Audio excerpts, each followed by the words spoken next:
Hi everyone, it's Michelle and welcome back to the Royal Daily Tea. So I finally released the 4th episode of Corinna and the King, this very interesting and true series based on the Spanish royals and the ex-king, King Juan Carlos I. So go check out my other YouTube channel, Royal Daily Tea History and Fashion, because you guys, this story is getting juicy. Now, I have a really funny story to share with you really quickly. This morning when I was at work, we have a little meeting every morning where we talk about current events, and the topic of today was a show or movie that you're currently watching. And my boss during our meeting was like, you know, I don't normally rewatch shows, but I'm planning to rewatch Suits. And I was like, what? Are you kidding me? Oh my God. Seriously? And everyone knows I do the royalty and they all start laughing, and he's like, well, I know Michelle won't be watching Suits. And I'm like, you are correct. I will not be watching Suits, but he's going to rewatch it. Then another person chimes in, well, it's actually a good show. And I was like, you know what? No. So another person was like, well, is that the only thing she's ever acted in? And I'm like, yes, she is a C-level cable actress. So everyone was just cracking up because they know how I feel about it. But I feel betrayed that my boss is going to rewatch Suits. Like, how can you do this to me? So I thought it was pretty funny that we talked about it in our morning meeting. But you guys, I have a lot of juicy royalty to go through today, so you know what to do.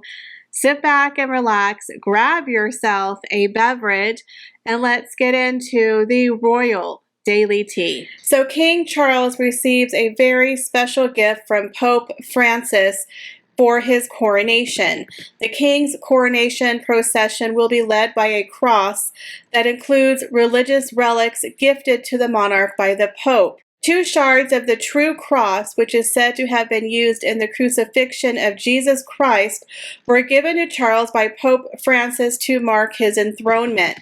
The small fragments have been incorporated into the Cross of Wales, which will be seen by millions as it is carried into Westminster Abbey on May 6th. Now, both pieces are shaped as crosses, one being 1 centimeter in size and the other 5 millimeters. Are set into the larger silver crucifix behind a rose crystal gemstone, so they can only be viewed up close. The Cross of Wales, which is a gift from the King to the Church in Wales to celebrate its centenary, will be blessed by the Archbishop of Wales, Andrew John, in a service at the Holy Trinity Church, North Wales, today before it heads to London. Upon its return, the cross will be shared between the Anglican and Catholic churches in Wales.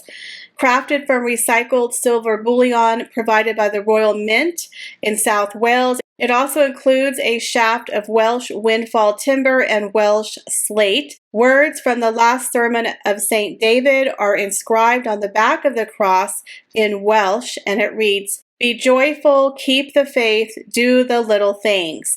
The silver elements bear a full hallmark, including the royal mark, a leopard's head, which was applied by the king himself in November last year when visiting the Goldsmiths Center in London. How cool. Archbishop Andrew said, quote, "We are honored that His Majesty has chosen to mark our centenary with a cross that is both beautiful and symbolic. Its design speaks to our Christian faith, our heritage, our resources, and our commitment to sustainability.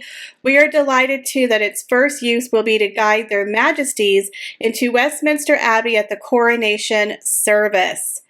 This is a beautiful cross, and I'm very excited to see it during the coronation ceremony. So it looks like Sarah Ferguson was just handed a VIP role at King Charles's coronation concert after apparent ceremony snub. Now, we all know that Sarah Ferguson was not snubbed for King Charles's ceremony.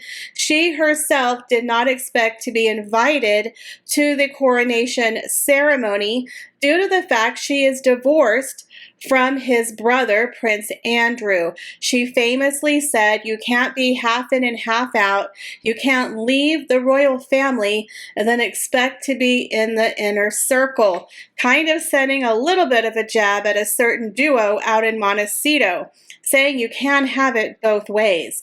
But apparently she has been handed a key role as a VIP attendee at the King's Coronation concert at Windsor Castle. Now, the Coronation concert, she will have a seat on the East Lawn of Windsor 24 hours after the coronation ceremony, where she's going to be joined with Prince Andrew and her daughters, Princess Beatrice and Princess Eugenie. Now, they do have quite a few people performing, like Lionel Richie and Take That. There's going to be over 20,000 people in attendance at this concert. Now, interestingly enough, it has come out, according to Neil Sean, that King Charles very much wanted Prince Harry to be in attendance at this concert, as it would give them an opportunity to interact with one another on a little bit more of a private setting. Because during the coronation ceremony, he's probably not going to have a minute to spare or even interact with Prince Harry, who's doing the quick in and out visit for the coronation ceremony. But it is rumored, according to Neil Sean, that Prince Harry said he's not attending the coronation concert without Meghan. Nope, not without Megsy in attendance. So he's planning to fly in, attend the ceremony at Westminster Abbey, and fly out just in time to be with baby Archie for his 4th birthday, to celebrate with birthday cake, to blow out the candles. This makes no sense to me at all, but that is the rumor on the street, is that Fergie was given a VIP attendee role at the concert, so she's still very much as part of the family, but she's not going to the state event, which is the coronation. Very sad that Harry once again has turned down an opportunity to be with his family and to possibly mend some fences. So clearly, there is no reconciliation that's going to be had for his quick 36-hour flyby visit for the coronation. So there's been quite a few stories that have been circulating about King Charles's coronation and Meghan and Harry, and will they and won't they. And we finally got news that Prince Harry is going to attend his father's coronation for a whole 36 hours and do a flyby visit where he's in and out just in time for Archie's birthday. And we also saw in King Charles's coronation program that there's a picture of Harry and Meghan along with the rest of the family included in the program. So many people are wondering, why was this photograph included? Are we rewarding bad behavior? Well, the answer is yes and no. If you remember when Prince Harry sat down with Tom Bradby a few months ago, and he was asked if he was going to attend King Charles's coronation, he said, well, there's still plenty of time. A lot can happen between now and then, and the ball is in their court. Now, Harry and Meghan remind me of people that I know, literally textbook narcissist 101. They all play the same game. They attack you, they gaslight you, then they turn around and play the victim and the martyr. Then they have the nerve to say, let's just kiss and make up. Can't we just move on from here? The problem with Harry and Meghan is they never take accountability for what they do to other people. They only see and validate their own feelings. They are the collectors of slights, and they like to take them out and weaponize you at any time. It doesn't matter if that slight is from 5 minutes ago, 5 months ago, 5 years ago, or 50 years ago. They will use it every time that they can. Now, the interesting thing about Prince Harry and Meghan Markle is that they're so inconsistent and they're so hypocritical. They're kind of telling on themselves, and they're losing a lot of their support with people who are like, huh? It's really hard to follow Harry and Meghan. It's like connect the dots, but the dots keep moving. They can't even get their meet cute story to match. I believe there's 3 or 4 different versions that are circulating. Their miscarriage story even has a couple of different versions. Everything about Harry and Meghan is smoke and mirrors. Nothing ever matches. When they tell a story, they'll immediately contradict it years or months later. It never makes sense. See, when you don't tell the truth and you have to cover it up with lies, then you have to cover up your lie with another lie, it gets a little confusing. I think Harry and Meghan need to bring a little notebook with themselves so when they sit down and do an interview, they can remember the lie that they've told. When you tell the truth, it's pretty simple. It's black and white. There's no smoke, there's no mirrors, there's no changing of your narrative or your story. But Harry and Meghan, if anything, the beauty of what the royal family has done is they've sat back and they've let Meghan and Harry hang themselves. And truly, that is a work of art.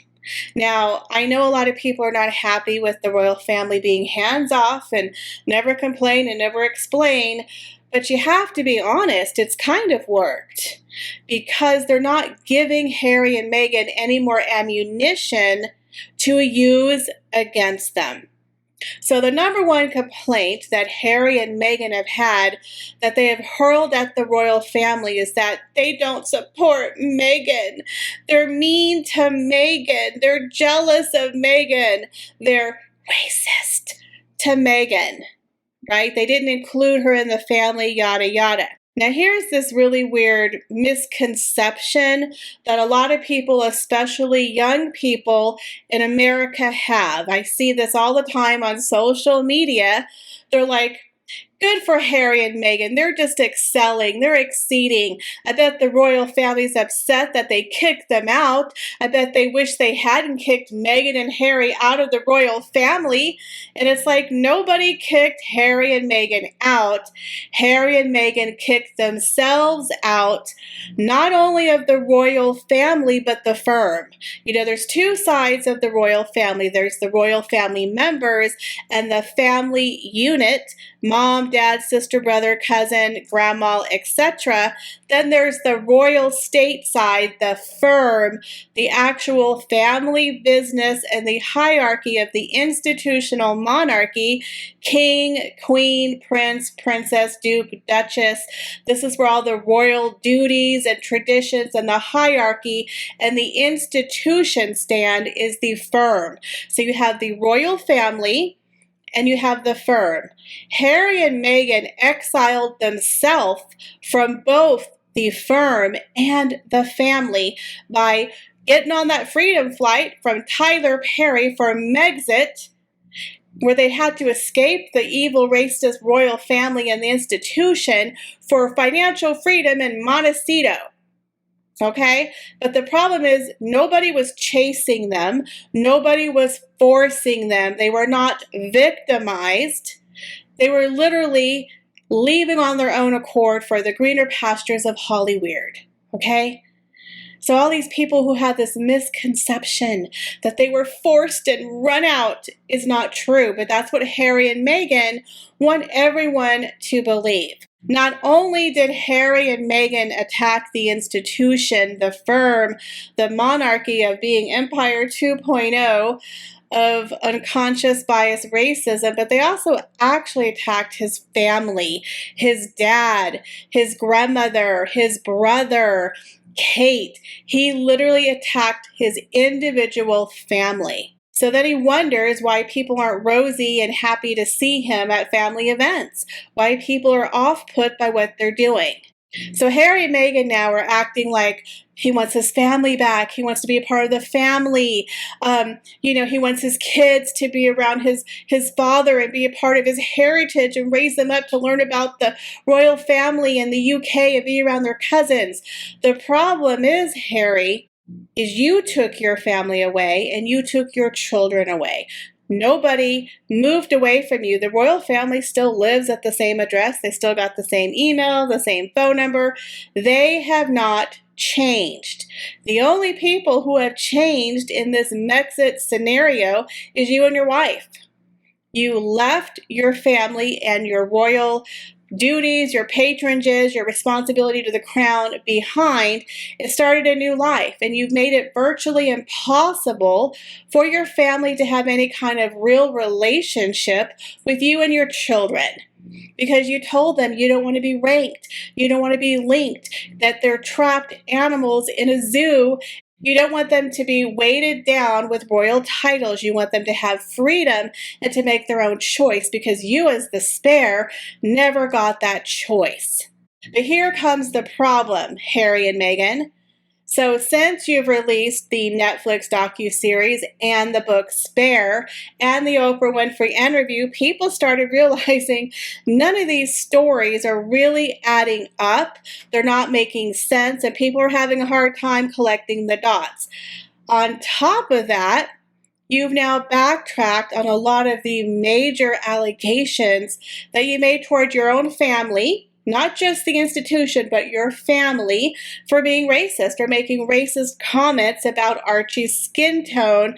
I think when you realize people were telling you that's not racist, that's a normal question, you're now saying, well, I didn't say they were racist. Did I say they were racist? Did Meghan say they were racist? No, that was the British press. Again, blaming your arch nemesis or get out of jail card. But you even said it with a smirk on your face, like you're not even buying your own lie at this point. You think that we're all stupid and we're just going to buy it. We're all a special kind of stupid, right, Harry? I mean, I hate to tell you, but we're not all smoking the same dope that you are, son. Just saying. So now people like the Sugars who have stood behind you are like, huh? You're saying they're not racist now? Like, I'm sorry, you lost me. Because that's how they got all those fans, was falling on the victimhood racist train. And now you're backtracking and saying they're not racist? Well, then what the hell did they do? Why were they so evil? But here's the beauty of what the royal family is doing. The royal family, in my opinion, they definitely have their guard up, obviously. But they left the door ajar. They didn't completely shut the door and lock it or turn out the lights and say, nobody home, folks. They've left the door ajar. And I do feel bad for King Charles especially, because I think we all know in the parenting field, Charles always got the shortest end of the stick. Diana was praised for being perfect, for being wonderful, the people's princess, for being the perfect, wonderful mother. And then there's Charles over here. Charles never got any kind of respect. He never got any kind of appreciation. And they never showed him hugging or supporting his children. Very, very rarely did King Charles ever get any positive press, especially when it came to parenting. Now, there is one thing. Princess Diana was not raised in a loving home. Her parents had a horrible marriage. Her father was borderline abusive. Their mother left. It was very strict. It was very cold. And Charles grew up in a generation where his mother was queen at 25. They were in the 1950s, right off the Depression era. And, children are seen and not heard. He was raised to be a king, and there wasn't a lot of love and affection in his early years because, quite frankly, his parents were very busy. So here you have two people who decided together that they wanted to raise their children differently. So in my opinion, Charles and Diana did a great job of raising William and Harry, and you can tell that both of them were very, very involved in their children's lives. Even Diana famously said, Charles wasn't a good husband when he was a great father. She even gave him credit for that. And you could tell that William has also carried on that tradition. He seems like he's a wonderful father, that him and Catherine both spend a lot of time with their children. They're making sure that they are having a happy and healthy childhood. So here you have Charles, who considers Harry his darling boy, who has been repeatedly hurt by his son, who he has loved to the best of his ability. And I know most people out there, especially the parents, will understand that even though your child can hurt you and sometimes you have to love them from afar and have a relationship that's distant for your own well-being, that you will always love your child, but you may not like your child. And I believe that's the situation with King Charles and Prince Harry. And I feel bad for King Charles because here he is, he just lost his mother, he just lost his father, now he's king, a role he was born to do, a role he finally has at the age of 74. And you think he would have his two sons rally around him and say, "Hey, Dad, we're here for you." But no, his wayward son is making his life miserable, making it all about himself and his wife and their two children in Montecito. And I know that's got to hurt King Charles, but at the same time, he must go on. He has a country to run. He is a king. He is a monarch.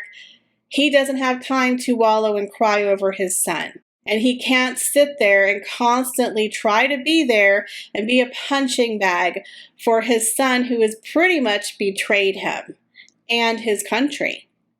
So he can only do so much as a father. So I believe Charles has kind of cut off the direct line of communication. However, he's still including his son and his son's family, somewhere along the line. So if you remember King Charles's Christmas speech, where he said, "And Harry and Meghan as they build a new life over the pond." And now in the coronation, they're giving an invitation, and yes, Meghan was invited. He invited both Harry and Meghan. Now the children were not invited because you're not going to invite children of that age. However, it would have been nice if all of them could have gone over there and attended. But yes, Harry and Meghan were invited. They were invited to the Queen's Platinum Jubilee. They were invited to the statue unveiling of Princess Diana. They were invited to Prince Philip's funeral. And now they're invited to King Charles's coronation. The point I'm making is the royal family has never stopped. They have been in the same place. They've been consistent. They have not attacked nor defended themselves against Harry and Meghan. Instead, they're just performing their royal duties in the same place, in the same tone as they always have. Harry and Meghan are the ones who are wavering. They're the ones who have 5 or 6 different versions of the truth. Their docuseries and their book and their interview literally don't line up with each other. Their own words don't line up with each other. It's like the Etch-a-Sketch of facts. Like one day it's this, and then they shake it, and then they make a whole new narrative. It doesn't make sense, but the royal family has never wavered. They've left the door ajar for Harry and Meghan. So Harry and Meghan are over there acting like, "Well, we got kicked out. Y'all weren't there for us. You weren't there for Meghan. You're mean, you're evil, you're racist, you're jealous. You're selling us out to the tabloids." But meanwhile, there's no proof. There's no evidence. But what there is evidence of is Harry and Meghan never have the same story. They don't tell the truth. It's the Etch-a-Sketch of facts. Their dots cannot be connected. They literally constantly contradict themselves, and they've proven themselves to be hypocrites. So by the royal family inviting and including them, they're kind of winning this silent battle, because Harry and Meghan love to fight in the public. The royal family did try to work it out with them at one point in private, but I think they realized after the book and the docuseries came out, you can't negotiate with them anymore. It's just not going to work. Harry and Meghan have to make the first move. He's like, the ball's in their court. Well, they've hit that ball back to you several times. You have not returned the ball. You're not playing ball with the royal family. You're playing victimhood and you're attacking, but you're not actually working with them or trying to talk to them. The point is Harry and Meghan are not giving them any opportunity for a real reconciliation. Now, the interesting thing about Meghan not going, there's many different, theories going on about that. But in my opinion, if they really wanted to reconcile, if they really wanted their children to be a part of the monarchy and the family, they would have all flown over. Meghan would have swallowed her pride and she would have gone over there, supported her husband, supported her father-in-law, brought her 2 children, maybe had a birthday party later on in the week where Charles and Camilla, and then maybe they could have come over. Maybe they would have attended the concert together. Again, it would have made Meghan look a lot better if she would have went there and faced the music and brought her children. But by her staying behind with the kids and Harry just doing a flyby, what's the point? Stay home. Send a bouquet of flowers and a handwritten note in Meghan's calligraphy. Congratulations, Pa. Literally, why be there? So the only reason why they could possibly be there is because, again, they need to be seen with the royals. So even though he's just there technically for a minute, he's still making an appearance for the clickety-clicks of the camera. Again, he's not really there for family unity. He's not really there for support. He's there for himself. He's there for his own brand, for his own image. Because if he really wanted to be part of his family, he would be there. It's all there. He was invited to attend. There's places for him to go. He would have security. It's all laid out for him, but he's choosing not to go. Just like he chose not to visit the Queen when he was in the UK. Remember, she asked him to stop over and he's like, nah, and then she passed away. So they're clearly not trying to reconcile. What Harry and Meghan wanted was they wanted that public apology, a public show, and then they wanted him to sing happy birthday to Archie or have a public announcement for Archie. They wanted to have center stage at the coronation and make it all about themselves. But when the royal family said, no, we're not going to do that, but we got a place for you behind the candlestick, that wasn't good enough for them. So Harry's doing the flyby for appearances only. He clearly doesn't care about his father or his family. And let's be honest, Meghan is a coward. Because Meghan knows she lied. See, if Meghan was a real victim and she was really sharing her truth, wouldn't she show up to the coronation and be like, I told my truth. I have nothing to feel shame for. Nothing at all. You guys wronged me. We told our truth.